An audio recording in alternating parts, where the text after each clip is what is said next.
যা কিছু হচ্ছে অপকর্ম মামলা মোকদ্দমা তাকিয়ে তাদের একটাই পরিকল্পনা, যে পরিকল্পনা ইসমাইল্লাহ হারুন করেছিল আমাদের মেরে ব্রিকফিল্ডের মাধ্যমে পুরাই দেওয়ার পরিকল্পনা তাদেরই একটা অংশ এই নতুন দলে আসে।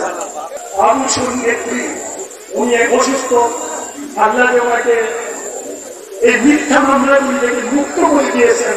আমরা শুকরিয়া আদায় করি, উনার জন্য দোয়া করবেন আল্লাহ ওনাকে সুস্বাস্থ্য নিয়ে। আর আমাদের অহংকার, আমাদের ভয়ের ধন তারেক জিয়া সাহেবের সঙ্গে দোয়া করবেন আল্লাহ ওনাকে দেশে সুন্দরভাবে আমাদের দায়িত্ব নিয়ে দেশ পরিচালনা।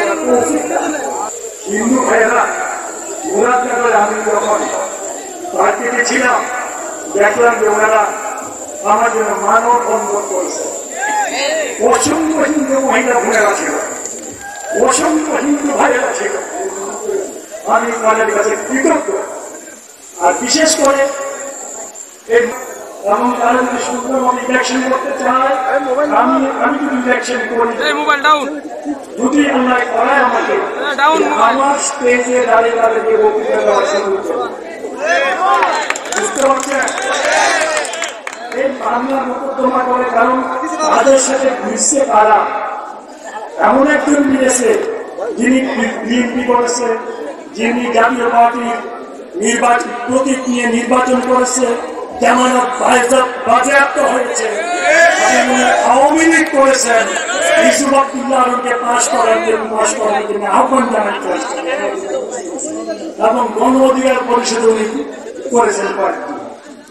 এই সমস্ত লোকেদের এখন ওখানে গেছে, তাদের একটাই পরিকল্পনা, যে পরিকল্পনা ইসুফাতুল্লাহ হারুন করেছিল আমাদের মেরে ব্রিকফিল্ডের মাধ্যমে পুরাই দেওয়ার পরিকল্পনা। পাখন্ডতা দিয়ে আমাকে গুন্ডি করেছিল, গুন্ডি করে মেরে আমাকে ব্রিকফিল্ডের মাধ্যমে পুরাই দেওয়ার পরিকল্পনা আল্লাহ আমাকে পাঠিয়েছিল। তাদেরই একটা অংশ এই নতুন দলে আসে। তারা এখনো চেষ্টা করতেছে আমাদের করার জন্য। যা কিছু হচ্ছে অপকর্ম মামলা মোকদ্দমা তাকিয়ে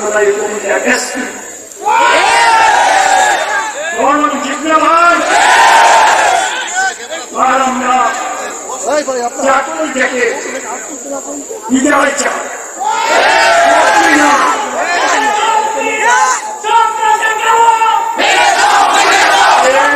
সে কতদিন বিএনপি ছিল সবাই জানে, শেখ হাসিনা কি অবস্থা করেছে সবাই জানে।